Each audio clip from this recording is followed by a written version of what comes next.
मित्रों, मैं बहराइच की धरती से चल करके राजस्थान बीकानेर की धरती पर आया हूं। मैं बहराइच की धरती से चल करके राजस्थान की धरती पर आया हूं। और क्यों आया हूं? अपने बिटिया की शादी देखने नहीं आया हूं, अपने लड़के की शादी देखने नहीं आया हूं, गेहूं का रेट तय करने नहीं आया हूं, संपत सारों जी से कोई बिजनेस डील करने नहीं आया हूं। मैं इसलिए आया हूं क्योंकि आज दो दो कौड़ी के लोग हमारे समाज को गरियाते हैं, जिनकी कोई औकात बिसात नहीं, जो हमारी छत्र छाया में जिए वो आज हमारी औकात और बिसात बता रहे हैं। इसलिए मैं आया हूं। मैं किसी दलित के विरोध में नहीं हूं, मैं सिर्फ और सिर्फ उस दलितवादी सोच के विरोध में हूं जो 70 साल बाद भी मर्सिडीज से चलते हैं और गरियाते हैं बाभनों ठाकुरों को। मर्सिडीज से चलते हैं और गरियाते हैं बाभनों ठाकुरों को। आज वर्तमान की जो स्थिति है यह सवर्ण समाज के लिए बहुत दयनीय है, लेकिन हमारे दलित समाज के जो लोग हैं आज वो हमारे खिलाफ खड़े हैं। उनको समझना चाहिए कि उनकी लड़ाई सवर्ण की से नहीं है, उनकी लड़ाई उनके समाज के क्रीमिलियर दलितों से है। क्यों? क्योंकि 22.5% रिजर्वेशन में कोई सवर्ण नहीं जा सकता। 53,000 करोड़ अनुसूचित जनजाति के लिए और 85,000 करोड़ ओबीसी एससी के लिए जो बजट आया है, इस बजट का लाभ कोई बाभन ठाकुर या बनिया नहीं ले सकता। इस बजट का लाभ लेंगे रामविलास पासवान जैसे लोग, इस बजट का लाभ लेंगे उदित राज जैसे लोग, इस बजट का लाभ लेंगे मायावती जैसे लोग, इस बजट का लाभ लेंगे सावित्रीबाई फुले जैसे लोग। फिर आप कैसे कह सकते हो कि हमने आपका शोषण किया है? शेर अगर सो जाए तो कोई ये ना समझे कि शेर की शक्ति कम हो गई है। बेशक शेर कुछ देर के लिए सो रहा है, लेकिन जब भी जगेगा अपनी ताकत के साथ जगेगा। यहां पर बात बताई गई है कि 95% बनाम 5% दलितों की। लेकिन एक बात मैं बताना चाहूंगा, मैं आपको सिर्फ उसी हद तक प्रसन्न करूंगा जिस हद तक हमारे स्वाभिमान पर ठेस नहीं पहुंचेगा। लेकिन मैं अपना स्वाभिमान बेचकर आपको प्रसन्न नहीं कर पाऊंगा। यह मेरा वादा है, यह मेरा कहना है। हम आपके आगे पीछे लगे रहें, हम आपके आगे पीछे लगे रहें, हम आपको नमस्ते प्रणाम भी करें और आप हमको गरियाते रहो तो कहां तक बर्दाश्त करेंगे? हमको आप गरियाते रहो तो कहां तक हम बर्दाश्त करेंगे? जातवाद की बात करते हैं लोग, जातवाद की करते हैं बात। राष्ट्रीय टीवी डिबेट, जो राष्ट्रीय न्यूज चैनल होते हैं उस पर डिबेट होते हैं, और उन डिबेटों में कौन बैठते हैं? भाजपा के प्रवक्ता, कांग्रेस के प्रवक्ता, सपा के प्रवक्ता, बसपा के प्रवक्ता, और स्पेशली एक दलित चिंतक बैठता है कि नहीं बैठता है? स्पेशली एक दलित चिंतक बैठता है। और जो दलित चिंतक होता है वो किसके बारे में चिंतन करता है? सिर्फ और सिर्फ दलित के बारे में चिंतन करता है। सोचिए, उनका स्पेशली दलित चिंतक है, फिर भी वो जातवादी नहीं है। हमने पाड़े, तिवारी, मिश्रा, शुक्ला, सारस्वत और राजपूत लगा लिया, बनिया लगा लिया, अग्रवाल लगा लिया, हम जातवादी हो गए।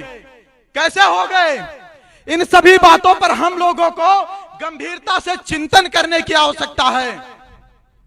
आज समाज में लोग हे दृष्टि से देखने लगे हैं। बाप दादा की रियासतें चली गई, मान सम्मान चला गया, दो दो कौड़ी के लोग गिरियाकर चले जाते हैं। हम आप बर्दाश्त कर रहे हैं, सह रहे हैं, सुन रहे हैं। क्यों? क्या मजबूरी है? यहां पर इतने लोग आए, कुछ लोग दुख भी व्यक्त कर रहे हैं, कुछ लोग प्रसन्नता भी व्यक्त कर रहे हैं, लेकिन इन बातों पर ना मैं दुख व्यक्त करता हूं ना प्रसन्नता, क्योंकि जहां से हमने इस लड़ाई को शुरू किया था वहां पर तो मात्र एक लोग हमारे साथ थे। आज भला इतने लोग हमारे साथ तो खड़े हैं, यह हमारी सबसे बड़ी उपलब्धि है। मुझे विश्वास है कि राजस्थान के सभी भाई बहन मेरी बात समझ पा रहे होंगे, और मैं चाहता हूं कि जो भी मित्र जा रहे हैं वो रुकें 2-4-5 मिनट, कुछ बात सुने तब जाएं, क्योंकि हम भी बहराइच से आए हैं, उत्तर प्रदेश से 1000 किलोमीटर यात्रा करके आपके यहाँ, और इसलिए आए हैं। मैंने बताया कि मैं अपनी बिटिया की शादी के लिए नहीं आया हूं, आप लोगों के गांव, आप लोगों के जिले, आप लोगों की धरती पर आप लोगों को जगाने के लिए आया हूं। यहां मोदी जी का, राहुल जी का, अखिलेश जी का अगर सभा हो तो 35 रुपए के लंच पैकेट पर लोग चले जाते हैं। मोदी जी, राहुल जी, अखिलेश जी का अगर सभा हो तो 35 रुपए के लंच पैकेट पर लोग चले जाते हैं। रजाई के नीचे बैठकर कहते हैं सर्वेश जी तुम संघर्ष करो, हम तुम्हारे साथ हैं। भैया रजाई के अंदर से लड़ाई नहीं लड़ी जाती और ना रजाई के अंदर से लड़ाई जीती जाती है। अगर सारी लड़ाइयां रजाई के अंदर से लड़ी और जीती जाती तो मंगल पांडे को ना गोली चलानी पड़ती और भगत सिंह को ना फांसी पर चढ़ना पड़ता। मैं कहना चाहता हूं कि आप अगर मेरे संघर्ष में साथ हैं तो आप आइए, और अगर आप आएंगे तो हमें संघर्ष करने की आवश्यकता नहीं पड़ेगी। अगर यह समाज जगह ही होता, अगर यह समाज जगह ही होता तो आज ऐसी सभाओं के आयोजन करने की आवश्यकता ना पड़ती। आज हम लोग इतना संघर्ष कर रहे हैं, दिन रात दौड़ रहे हैं, 15-15 दिन, 20-20 दिन हम लोग सिर्फ और सिर्फ यात्रा में रहते हैं समाज को जगाने के लिए। अभी हमारे उत्तर प्रदेश के फिरोजाबाद में कुछ छत्रियों ने अपने दरवाजे पर लिख दिया कि यह मकान बिकाऊ है। क्यों? क्योंकि वहां पर दलित आतंकवाद है। क्यों? क्योंकि उनके पर SC/ST एक्ट लगवाकर उनको प्रताड़ित किया जाता है। हम वहां पर गए और उनसे हमने बताया कि देश के लिए क्षत्रिय मरा, धर्म के लिए क्षत्रिय मरा, और आज अगर क्षत्रिय अपनी दीवार पर लिखेगा कि यह मकान बिकाऊ है तो हम कहां रहेंगे? अगर आज क्षत्रिय लिखेगा कि यह मकान बिकाऊ है तो हम कहां रहेंगे? 2-2 लाख ब्राह्मणों के जनेऊ तोड़ दिए गए, तब जाकर के धर्म बचा। ये जो आज प्राउड के साथ जय भीम और जय मीम के नारे लगा रहे हैं, इनको पता होना चाहिए मोहम्मद गौरी और अकबर के गोलियां तलवारें हमारे बाप दादाओं ने सीने में झेली, तब ये पीछे जिंदा रहे, तब ये पीछे जिंदा रहे। हमारी आबादी कम है, तुम बताते हो कि तुम 15% हो, तुम ही नहीं कर पाओगे। हमारी आबादी हिजड़ों की तरह ताली बजाकर नहीं खत्म हुई है, मर्दों की तरह देश और धर्म के लिए लड़कर खत्म हुई है। 12-12 साल के राजपूत लड़के, उनकी माताएं ऐसे तिलक लगा देती थी और युद्ध क्षेत्र में भेज देती थी, और जो बहनें होती थी वो जौहर कर लेती थी। यहाँ जनेऊ तोड़ दिए जाते थे, तब धर्म बचा है। मंगल पांडे, भगत सिंह शादी विवाह नहीं किए और देश के लिए लड़ गए, तब ये आजाद है।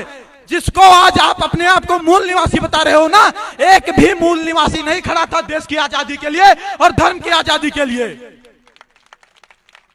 जिनको यह लगता है कि यहां के बाभन ठाकुर इनका शोषण कर रहे हैं, वो एक बार नजर पाकिस्तान पर डाले जहां ये 23% थे और 1.9% बचे हैं। इनको पता चल जाएगा कि इनका शोषण किसने किया है। हमारे बाप दादाओं ने 565 रियासतें दी, तब इनको प्रधानमंत्री आवास के तहत जो योजना मिला, तब घर बनवाने के लिए जमीन हो पाया है। ये हमारे बाप दादाओं की देन है। हमारे बाप दादाओं की देन है कि यूनिवर्सिटी बनी है। हमारे बाप दादाओं की देन है कि प्लेटफार्म बने हैं। हमारे बाप दादाओं की देन है कि अनुसंधान केंद्र बने हैं। क्या मिला हमको? नहीं चाहिए आरक्षण की भी, ले जाओ तुम। एक नहीं, 20 चंद्रशेखर रावण को दे दो, 20 सतपाल तोड़ को दे दो, लेकिन अगर तुम्हारी औकात है तो हमारी रियासतें वापस कर दो। तुम्हारी औकात है तो हमारी रियासतें, हमारे धन वापस कर दो। नहीं कर पाओगे, कंगाल हो जाओगे, क्योंकि पूरा का पूरा भारत हमारी रियासतों पर टिका है। हमने अपना सब कुछ छोड़कर अखंड भारत का सपना देखा था। 7 लाख पंडित कश्मीर में काटे गए, भगाए गए, लेकिन उन्होंने आतंकवाद का रास्ता नहीं अपनाया। उन्होंने ट्रेन नहीं फूकी, उन्होंने घर नहीं जलाए, उन्होंने बस नहीं जलाए। क्यों? क्योंकि इस देश से सबसे ज्यादा प्रेम है तो हम राष्ट्रवादियों को है। हमारा डीएनए टेस्ट करवा लो, हमारा डीएनए टेस्ट करवा लो। हमसे ज्यादा कोई राष्ट्रवादी मिल जाएगा, मैं भारत छोड़कर चला जाऊंगा। सही बता रहा हूं। बाप दादा देश और धर्म के लिए लड़े, उनका लड़का आज सिस्टम से लड़ रहा है, उनका लड़का रिजर्वेशन से लड़ रहा है, उनका लड़का SC/ST एक्ट से लड़ रहा है। भारत में पहले जब मृत्यु दंड दिया जाता था तो मृत्यु दंड के अपराधी से उसकी आखिरी इच्छा पूछी जाती थी। पूछी जाती थी कि नहीं पूछी जाती थी? मृत्यु दंड के अधिकारी से आखिरी इच्छा पूछी जाती थी। लेकिन हमारे देश का संविधान तो देखिए, हमारे देश में समानता का अधिकार तो देखिए, हमारे देश की डेमोक्रेसी तो देखिए। यहाँ SC/ST एक्ट में आखिरी इच्छा भी नहीं पूछी जाएगी कि आप सही हो कि गलत। सोचिए, हम एक मृत्यु दंड अपराधी से भी बदतर स्थिति में हैं।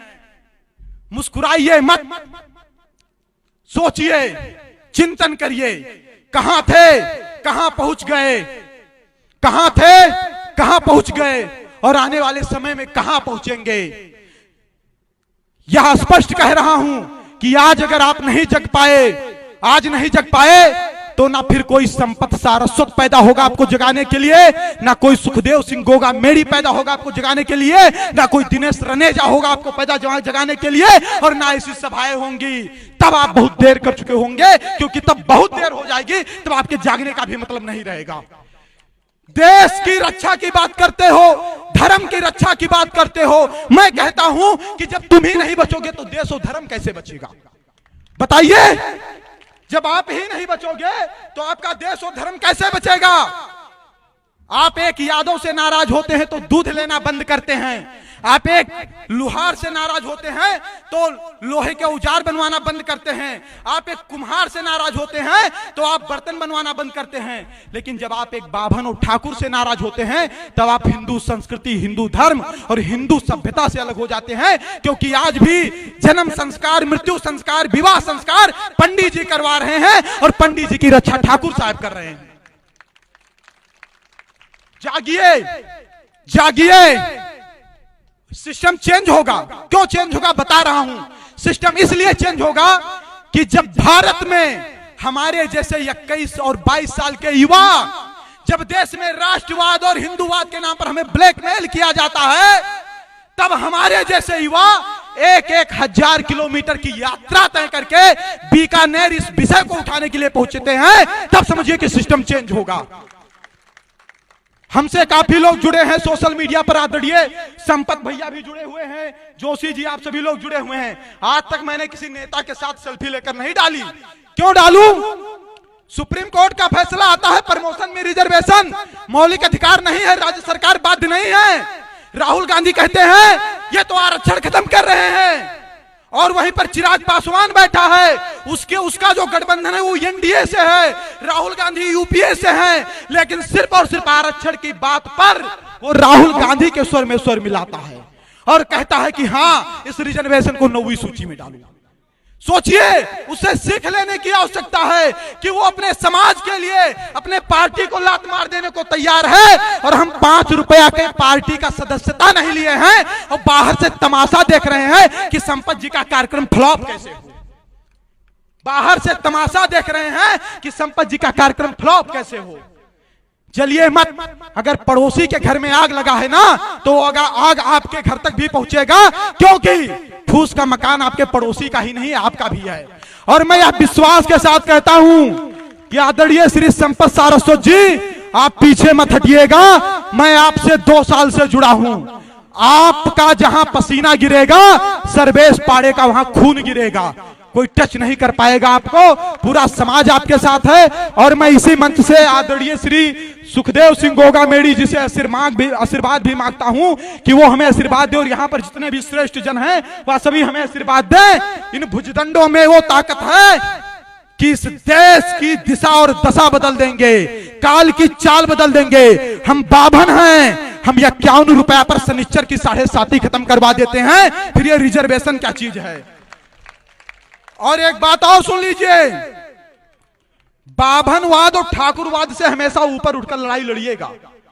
बाभनवाद और ठाकुरवाद से हमेशा ऊपर उठकर लड़ाई लड़िएगा। ये बाभनवाद और ठाकुरवाद की देन है कि आज आपकी यह स्थिति है। ठाकुर हमारे महाराज, हम उनके गुरु होते थे। हम जाते थे अपना चक्रवर्ती सम्राट का सिंहासन छोड़ देते थे। हम दोनों एक दूसरे के पूरक हैं, ये मैं नहीं, वेद शास्त्र की ऋचाएं कहती हैं।